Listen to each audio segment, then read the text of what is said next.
తెలంగాణలో ఆహార ఔషధాల విభాగాలను ఒకే గొడుగు కిందకు తీసుకురావాలని సర్కార్ నిర్ణయించింది. ఈ రెండు విభాగాలను కలిపి Telangana food adulteration and drug control అథారిటీని ఏర్పాటు చేయనున్నట్లు సమాచారం. దీని విధి విధానాలపై త్వరలో అధికారికంగా ఉత్తర్వులు జారీ చేయనున్నారు.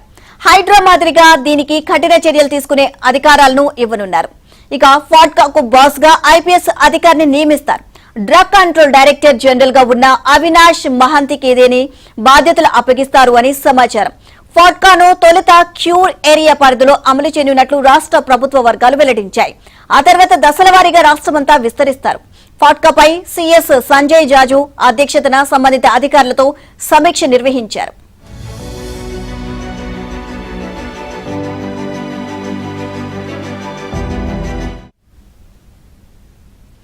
తెలంగాణలో ప్రస్తుతం ఆహార ఔషధాల కల్తీ ఎక్కువగా ఉందని సర్కార్ భావిస్తోంది.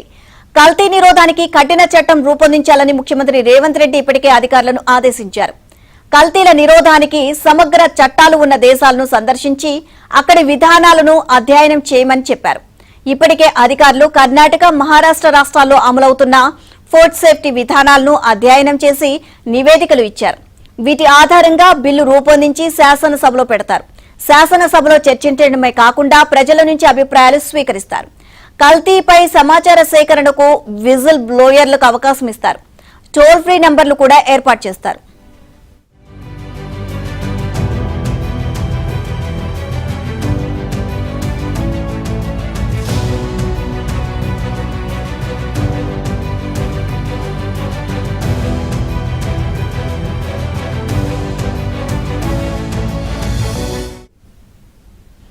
ఫాడ్కాకు అవసరమైన మానవ వనరులు, బడ్జెట్ కేటాయింపులపై సీఎస్ వద్ద చర్చ జరిగినట్లు సమాచారం.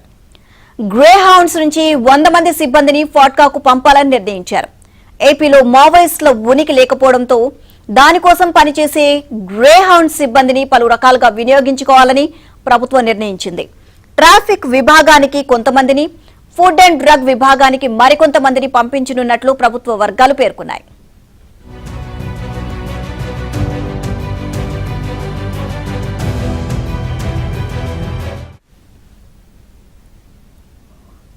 ఆహార ఉత్పత్తి యూనిట్లు, తయారీదారులు ఫుడ్ సేఫ్టీ అధికారులను తనిఖీ సమయాల్లో లెక్క చేయడం లేదు, సహకరించడం లేదు.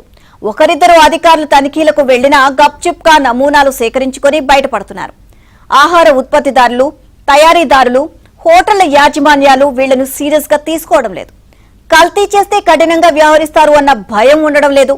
ఈ నేపథ్యంలో పోలీసుల సహకారంతో తనిఖీలకు వెళ్తే సీరియస్నెస్ పెరుగుతుంది అన్న భావన సర్కార్లో ఉంది. ఔషధ కల్తీ నియంత్రణ పరిస్థితి కూడా దాదాపుగా ఇంతే ఉంది. ఇతర రాష్ట్రాల నుంచి విచ్చలవిడిగా నకిలీ ఔషధాలు దిగుమతి అవుతున్నాయి. డ్రగ్ కంట్రోల్ విభాగం తనిఖీలు చేస్తున్నప్పటికీ వాటి ప్రవాహం తగ్గడం లేదు. అందుకే ఈ రెండు విభాగాలను ఒకే గొడుగు కిందకు తీసుకువచ్చి ఖాకీ కోరలు తొడగాలని ప్రభుత్వం నిర్ణయించింది.